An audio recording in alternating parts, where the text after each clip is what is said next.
Rebeldes americanos enfrentaram a maior superpotência militar da época. Numa guerra de desafios terríveis. Para derrotar os britânicos, precisaram de serviços de inteligência. Vencer doenças. E achar novos caminhos de luta para sua causa revolucionária.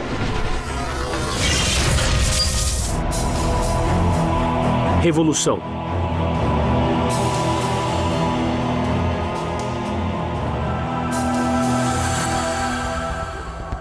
Cidade de Nova York, portal da América do Norte. Hoje é a capital do mundo financeiro. Com população de 8 milhões de habitantes.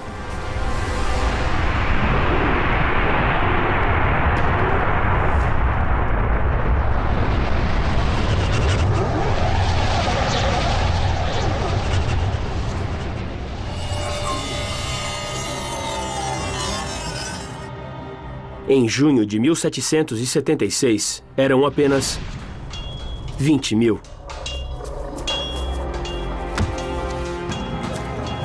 E se preparavam para se defender contra a maior invasão terrestre da história americana.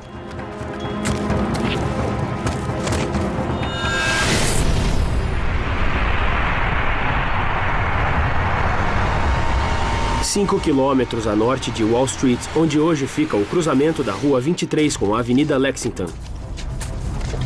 Rebeldes cavavam trincheiras para se defender no bairro de Kips Bay. O comandante em chefe do exército rebelde era o general George Washington. Ele já tinha expulsado os ingleses de Boston. Uma vitória surpresa contra forças superiores. Mas ninguém duvidava de que os ingleses voltariam.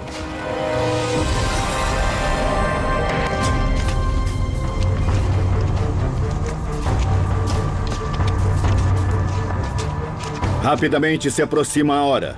Da honra e do sucesso desse exército depende a segurança de nosso país que sangra.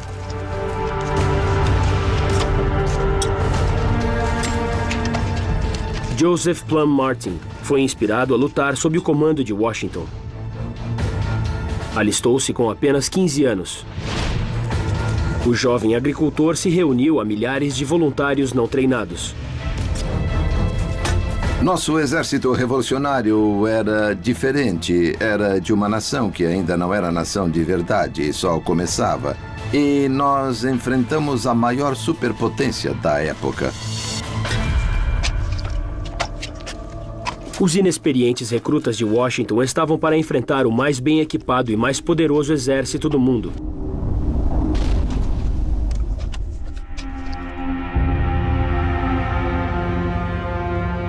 Em 29 de junho, 45 navios de guerra britânicos se agruparam ao largo da ilha de Manhattan.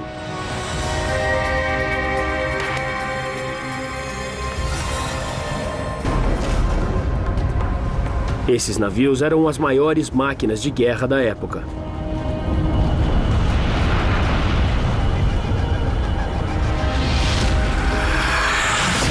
Construídos com mais de 2.000 árvores centenárias.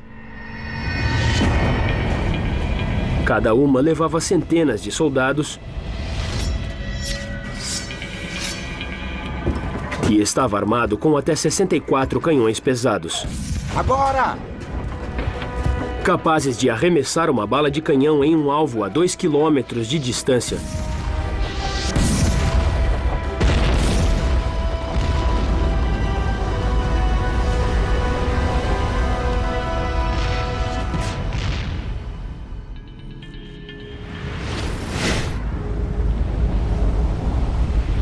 Outros 350 navios já haviam zarpado para se juntar a eles.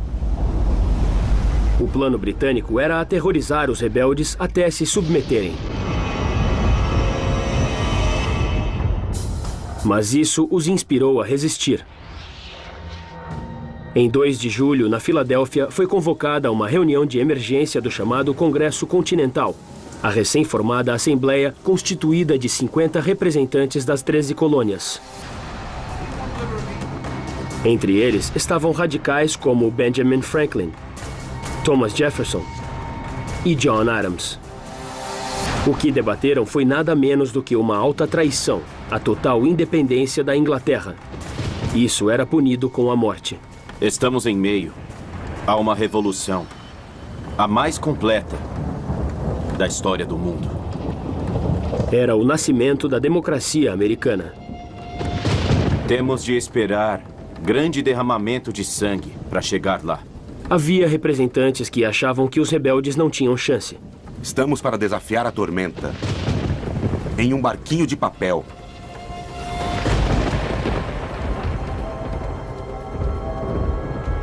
Mas os céticos foram superados na proporção de 5 para 1.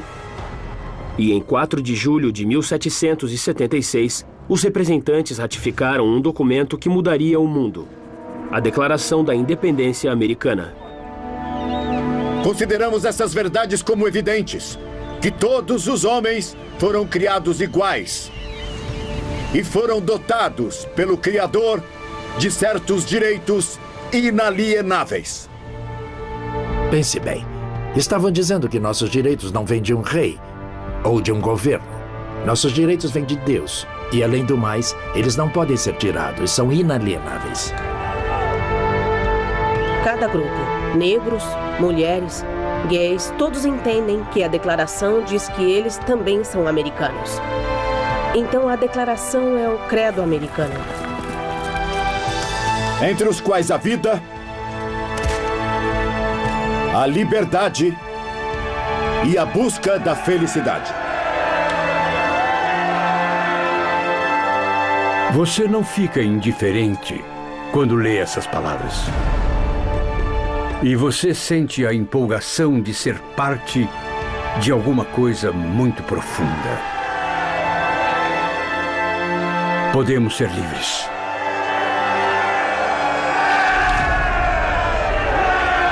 Agora, soldados como Plum Martin lutavam pela independência. Em 21 de julho, 2 vasos de guerra britânicos abriram fogo sobre Nova York. Agora! Deve ter sido um choque. Nova York até então era uma cidade pacata de negócios. Então havia apoio significativo aos rebeldes. Mas também havia muita gente ainda leal ao rei. Um mês depois, Joseph Reed, secretário de George Washington, viu a frota inglesa se reunir ao largo de Nova York.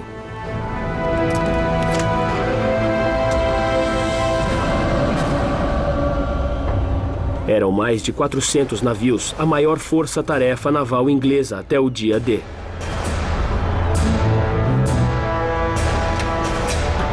32 mil soldados britânicos estavam para invadir a ilha de Manhattan. Era o dobro do número de rebeldes.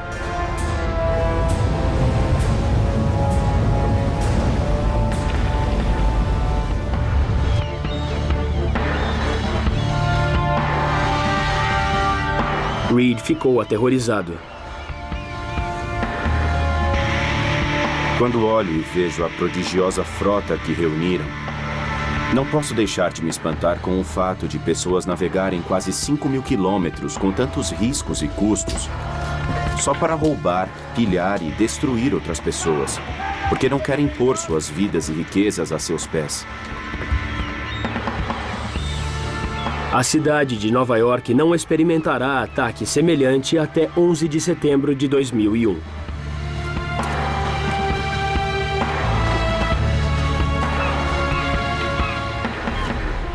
Mas os rebeldes acreditavam estar do lado certo. A diferença para mim era que o exército inglês lutava por um rei, mas os americanos lutavam por suas vidas. Plum Martin foi um dos 500 homens de guarda em Kips Bay. Dê uma olhada.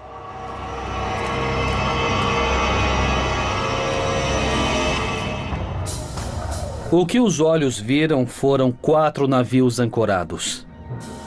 Estávamos ao alcance dos mosquetes deles. Phoenix. Eu lia claramente o nome do navio, apesar de estar abaixo da popa. Rolar canhões! Vamos com isso, vamos! Vamos!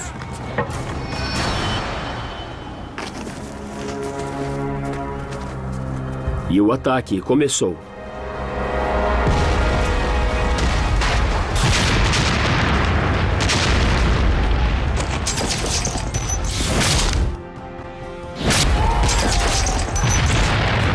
Em setembro de 1776, Nova York estava sob ataque.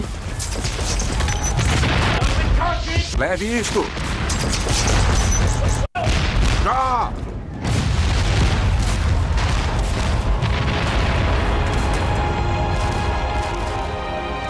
Em uma hora, 2.500 tiros de canhão britânicos esmagaram as defesas rebeldes.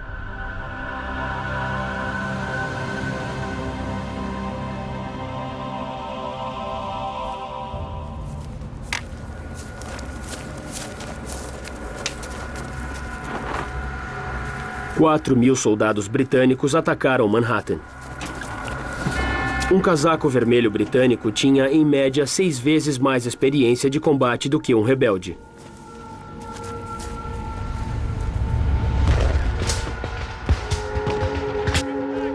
Voltem à formação! O exército de Washington foi vencido.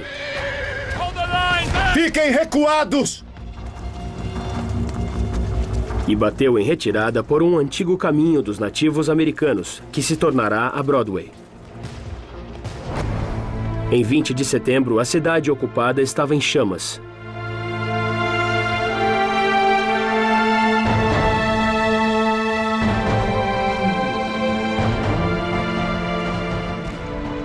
Ninguém sabe quem começou o fogo, mas em 2 dias, 1/4 da cidade estava destruído.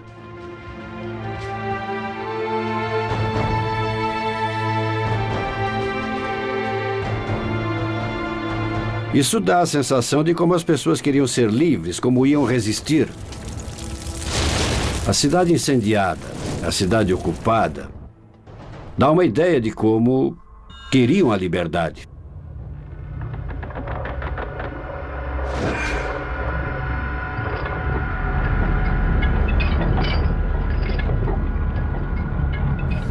Milhares de rebeldes prisioneiros de guerra foram atirados em navios-prisão no porto de Nova York.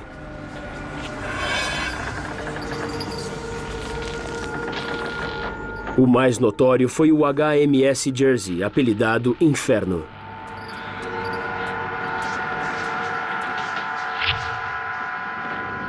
Um prisioneiro foragido, Robert Sheffield, registrou sua experiência. O ar era tão fétido que, às vezes, a lâmpada não continuava acesa, porque os corpos não eram retirados antes de estarem mortos há 10 dias. 9 entre 10 prisioneiros morreram. Há um memorial no Brooklyn aos que morreram nos navios-prisão ingleses no porto de Nova York. Milhares de americanos. 12.000 prisioneiros morreram nos navios, 3 vezes o número dos mortos em batalha.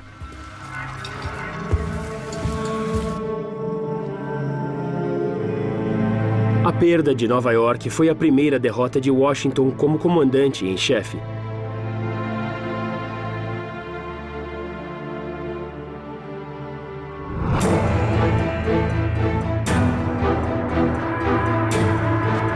Enfrentando enorme desigualdade, ele levou a batalha para o interior.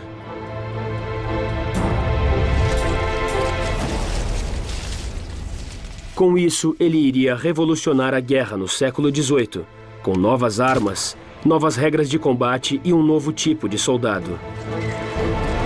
Vamos matar uns casacos vermelhos. Em junho, um novo exército britânico de 8.000 homens desceu do legalista Canadá.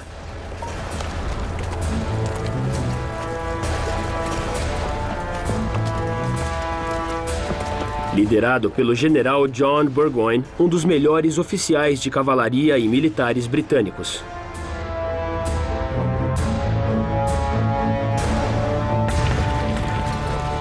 Burgoyne foi para o sul, acompanhando o rio Hudson.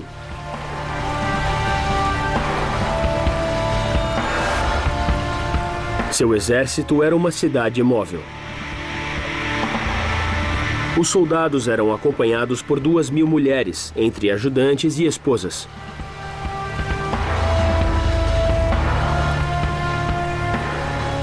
Duzentos carroções de suprimentos levavam 84 toneladas de munição, assim como prataria e porcelana para as refeições dos oficiais. O plano de Burgoyne era simples. Ele caminharia 270 quilômetros para o sul, de St. John, no Canadá, até Saratoga, no interior profundo da colônia de Nova York. Dali, ele se ligaria às tropas britânicas vitoriosas da cidade de Nova York, cortando as colônias em dois. Mas desde o início, o avanço de Burgoyne foi cheio de dificuldades. O problema é que estavam no que podemos chamar de campanha de contra-insurreição, e a passagem deles pelas terras e as ofensas que impingiam aos fazendeiros criavam inimigos em todo lugar. Washington passou a usar uma tática quase sem precedentes na Europa: a guerra de guerrilha.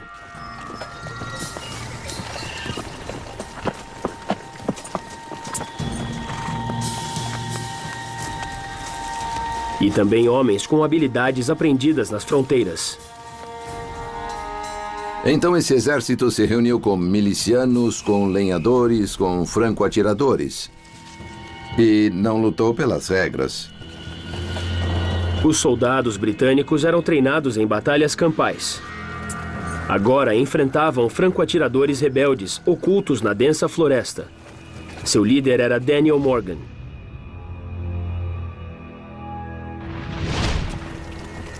Designado por Washington como coronel de uma tropa de elite de 500 fuzileiros. Ele foi um homem que se fez sozinho, apesar de não ter estudado em uma grande escola.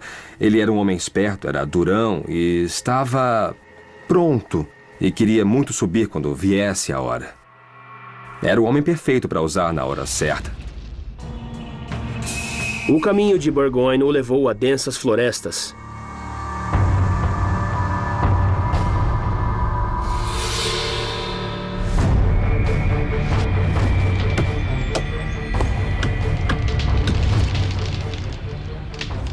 As árvores, antes cortadas para fazer navios ingleses, agora serviam de bloqueio aos rebeldes.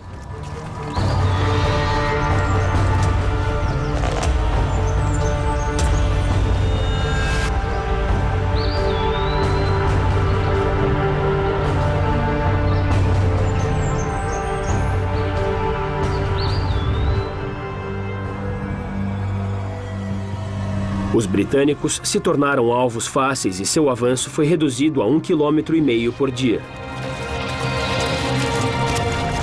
A marcha para o sul foi um tormento de 6 semanas. Mas os franco-atiradores tinham mais do que o terreno a seu favor.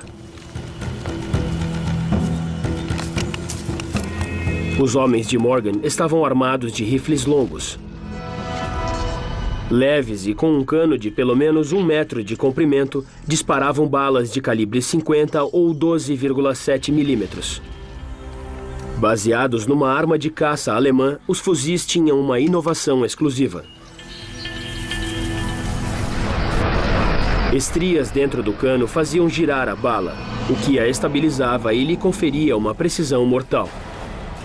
Armado com esse fuzil, o atirador podia atingir um alvo a 250 metros de distância, o dobro do alcance do mosquete inglês.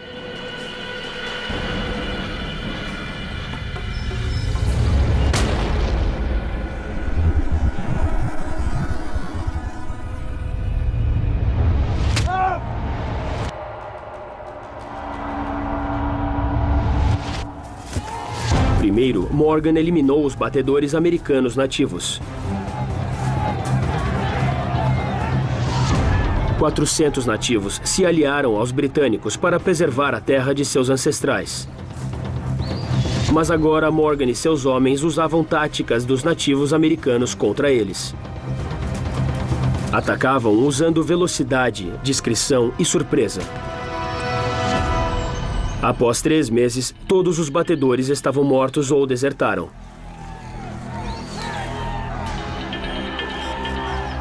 Levaram com eles seu conhecimento do terreno.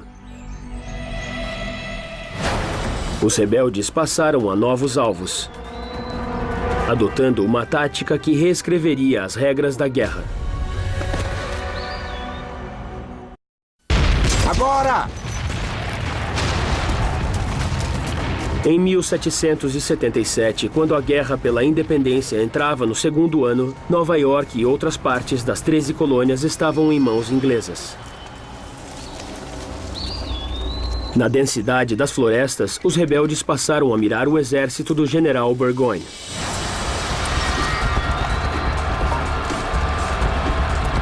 Seus homens estavam sob o fogo de franco-atiradores rebeldes, que usavam uma nova e controvertida tática.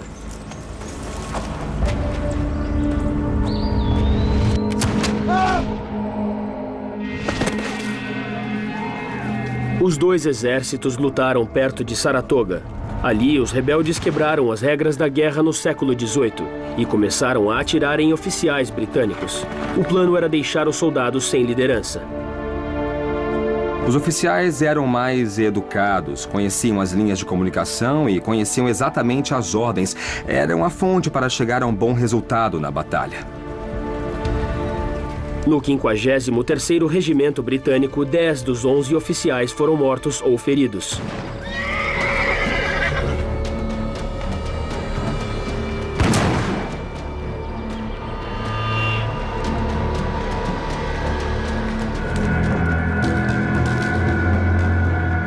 Isso pôs os britânicos na defensiva.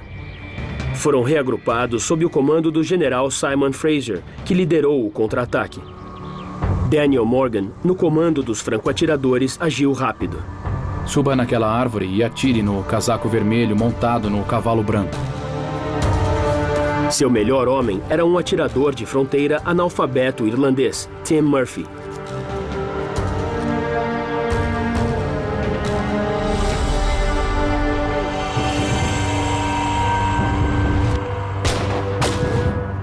Ele errou o primeiro tiro. Para a esquerda! O segundo passa de raspão no cavalo. Tá muito alto. Recarrega, vai! Vamos acertar!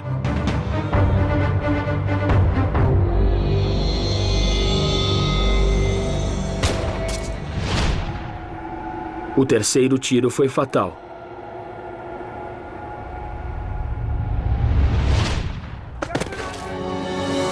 Pode-se dizer que quem quer que tenha atirado a bala que matou Simon Fraser fez tanto quanto qualquer pai da pátria para constituir a independência americana.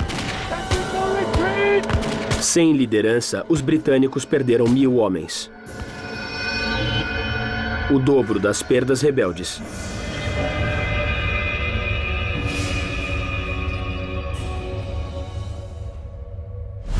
Em 17 de outubro de 1777, o general Burgoyne se rendeu.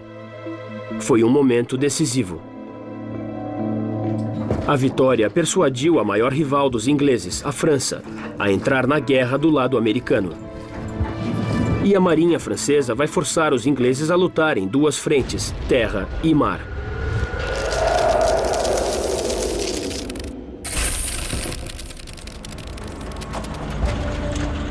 A aproximação do inverno faria o exército de Washington enfrentar seu maior desafio, em Valley Forge, na Pensilvânia.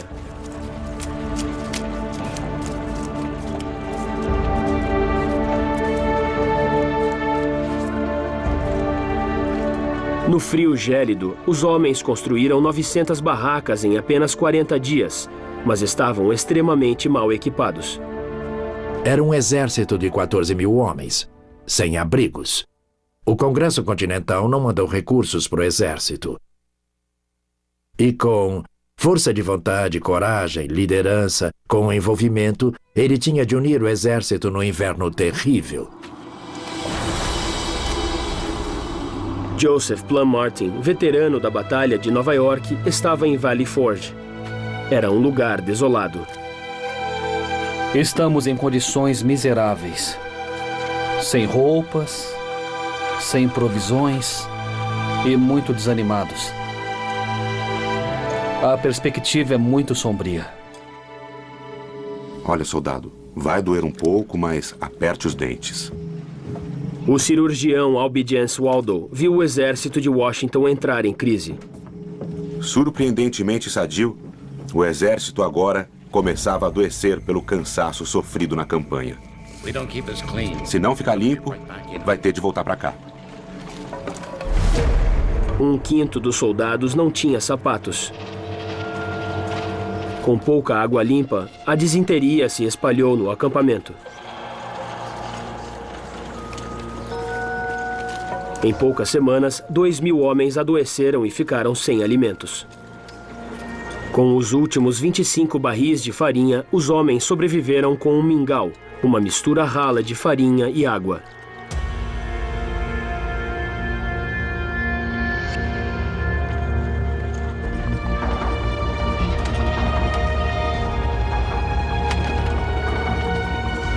Quase 60% dos recrutas eram de condenados, escravos livres e imigrantes. Manter esse incontrolável exército unido acabou sendo o maior teste da liderança de Washington. O que ele tinha era a certeza de que, se queria liberdade, isso ia custar. Ia custar sacrifícios, ia custar sangue, em invernos gelados em Valley Forge. Ia custar baixas. O general Washington era um grande general capaz de erguer seu exército em Valley Forge naquele inverno e ainda lutar. Eu gostaria de ter estado lá para lutar por ele. Eu lutaria. Mas o exército de Washington enfrentou um inimigo ainda pior do que o frio ou os ingleses: a varíola. A Revolução Americana coincidiu com a pior epidemia de varíola da história dos Estados Unidos. Muito contagioso, o vírus se espalhou pelos navios-prisão.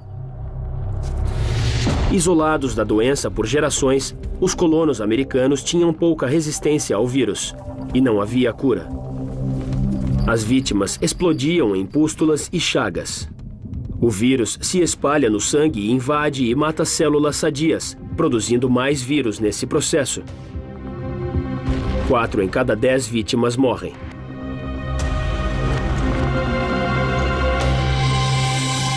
Quando a varíola chegou a Valley Forge, rapidamente se espalhou pelo amontoado de barracas. Tendo sobrevivido à varíola quando criança, Washington decidiu fazer uma aposta. Foi um dos mais ousados experimentos da história militar americana. Seus cirurgiões tinham ouvido falar de vacinação em escravos africanos. Colheram pus de uma vítima da varíola.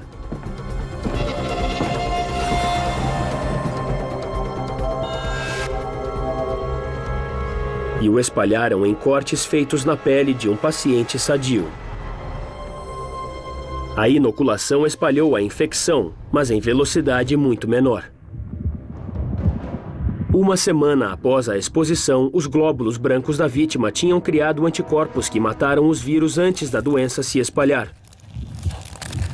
Mas era uma perigosa corrida contra o tempo.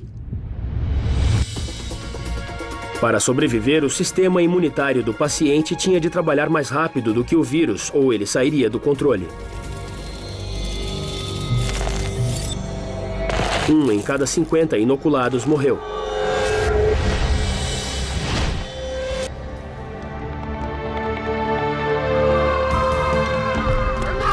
Para a maioria, a aposta de Washington compensou. Novos casos de varíola caíram de vários milhares para poucas dezenas. Vamos lá!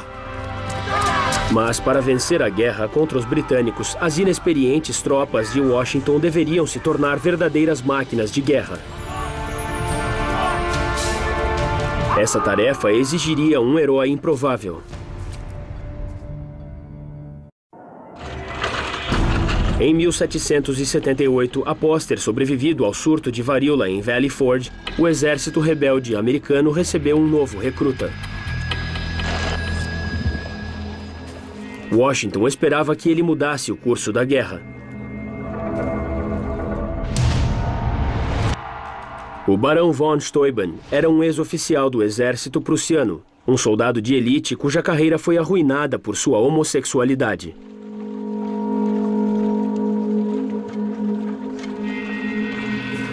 Washington o tornou um dos homens mais poderosos sob seu comando.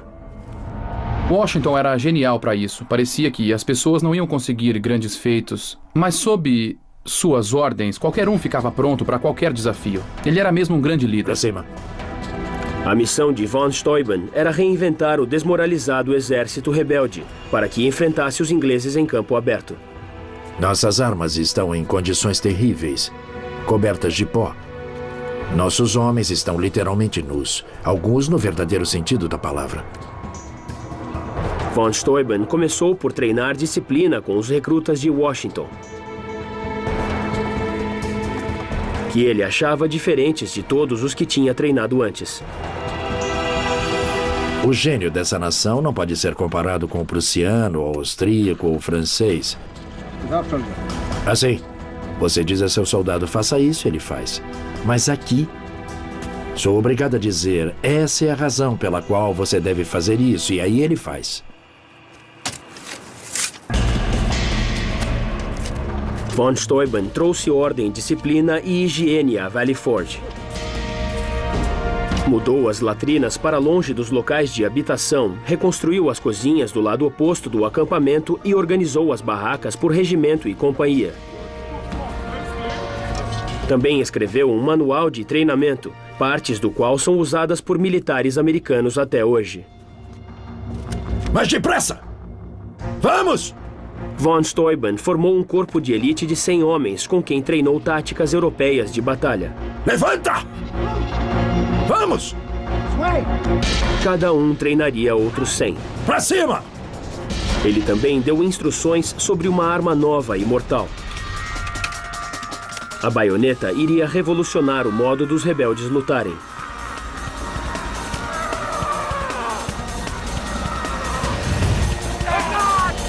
Adicionar uma lâmina a um fuzil tornava possível o combate corpo a corpo sem ter de recarregar. Mas, talvez a coisa mais importante, von Steuben inspirou nos rebeldes um novo espírito. Bem, podemos falar de armas e de como armas mudam a cara da guerra. Isso é totalmente verdade. Mas a maior arma que você terá está bem aqui. Homens como Plum Martin saíram de Valley Forge matadores altamente habilitados. Enquanto eram retreinados, outra guerra secreta estava em curso na Nova York ocupada.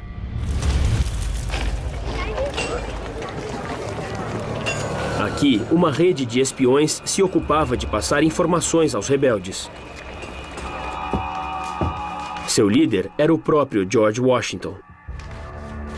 Um homem que entrou na nossa história como alguém incapaz de dizer uma mentira, teve sucesso como comandante, em grande medida por sua capacidade de enganar.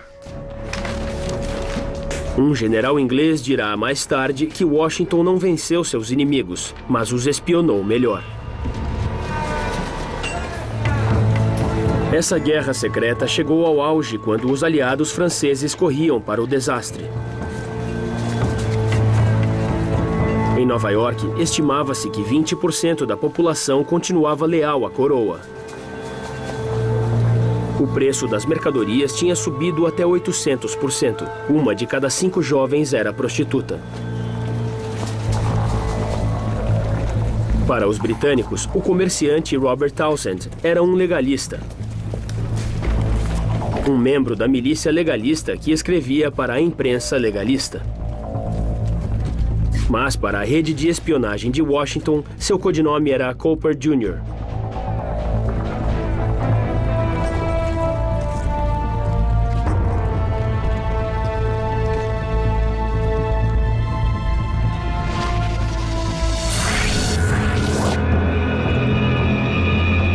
Em julho de 1781, Nova York fervilhava de boatos. Avistaram uma frota francesa ao largo de Rhode Island. Diziam que o plano dos britânicos era mandar navios de guerra de Nova York para um ataque surpresa.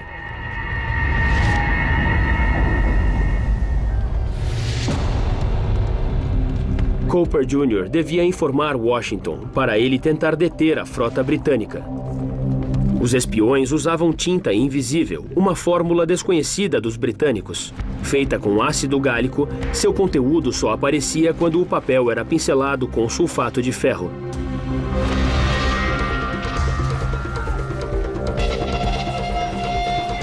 Levem o homem! Não!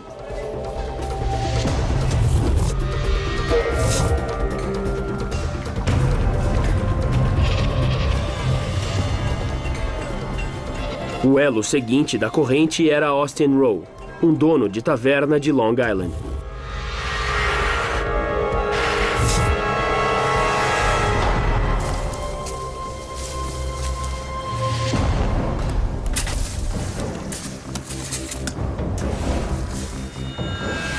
Seu contato, Abraham Woodall, apanhou a mensagem e a enterrou em um local combinado.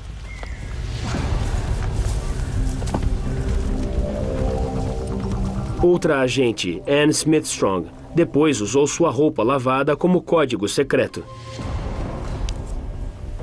que avisou um marinheiro, que pegou a mensagem e a levou a Washington.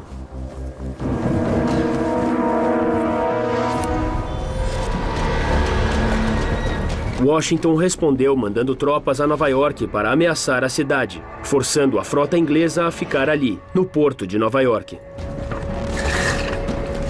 A frota francesa se afastou para fora de perigo e teria um papel crítico na próxima fase da guerra. Agora, apoiado pela frota francesa, o exército de Washington estava finalmente pronto a enfrentar os ingleses em campo aberto. Vamos! Em outubro de 1781, após 6 anos de uma guerra que os ingleses acharam que ia durar 6 meses, a Revolução Americana chegou a seu ápice em Yorktown, Virgínia.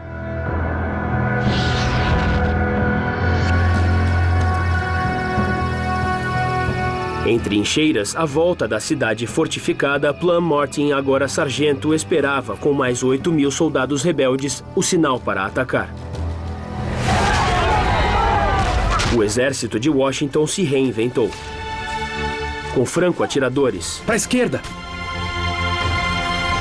Com treinamento, disciplina e novas armas.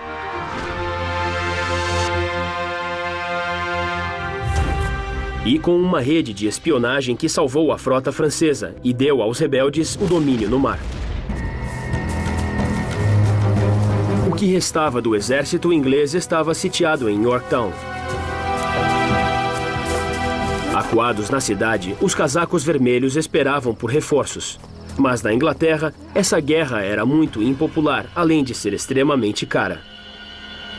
Esse era um caso de aguentar as ações dos ingleses por um tempo que fosse suficiente para ficarem esgotados com a luta e verem que a luta não teria fim. Era a chance de Washington de acabar a guerra com um golpe decisivo. Ele se comprometeu com a ideia de ser mesmo autossuficiente. A América era um sonho e o único modo de realizá-lo era comparecer e dar o melhor de si nesse momento e não parar até dar a esse sonho uma real existência. Plum Martin estará entre os primeiros da linha de frente. Vá com Deus.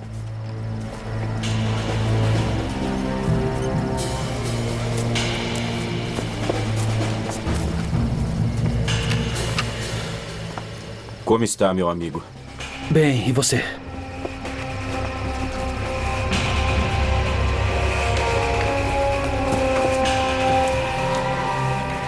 Vou verificar.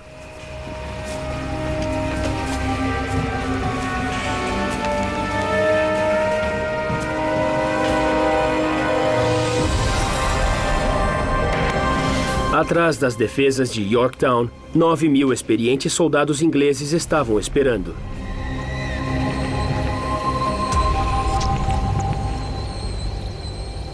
Estavam protegidos por uma série de postos avançados de canhões chamados fortes. Em 14 de outubro, só restavam 2 fortes. Se fossem apanhados e se os canhões fossem voltados contra Yorktown, os ingleses teriam de se render. Como estão as coisas? Chegou a hora.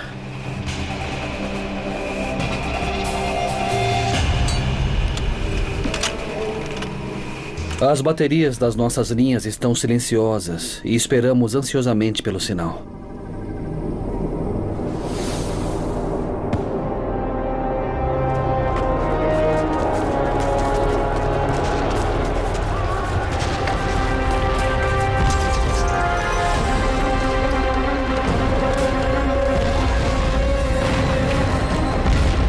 Os rebeldes correram 100 metros em direção às linhas inglesas, sob fogo e uma chuva de granadas.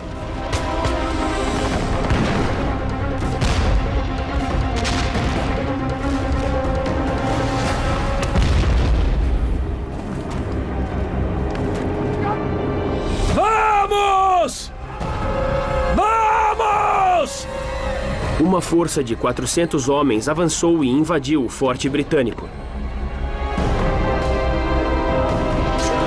Lutando corpo a corpo e com baionetas, os casacos vermelhos recuaram.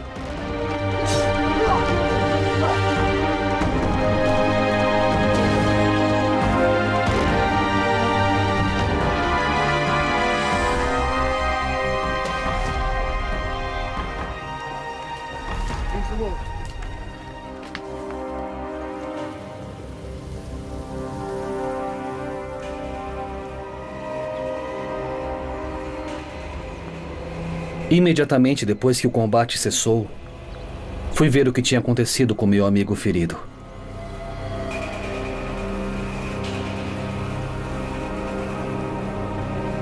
Ele estava morto. 34 camaradas de Martin estavam mortos ou feridos. Mas abriram caminho nas defesas de Yorktown. 2 dias depois, os britânicos se renderam e começaram a negociar a paz. Após 6 longos anos de luta, os rebeldes conseguiram o impossível.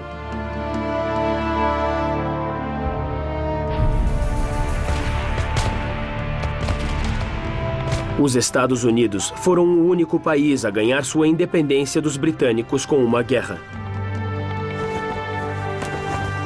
Em 30 de abril de 1789, Washington foi empossado como o primeiro presidente dos Estados Unidos da América, sob a nova Constituição. A liberdade cobrou seu preço. Mais de 25 mil homens perderam a vida na batalha pela independência. Mas uma nova nação nasceu. Consideramos estas verdades como evidentes, que todos os homens foram criados iguais e foram dotados pelo Criador de certos direitos inalienáveis, entre os quais a vida, a liberdade e a busca da felicidade.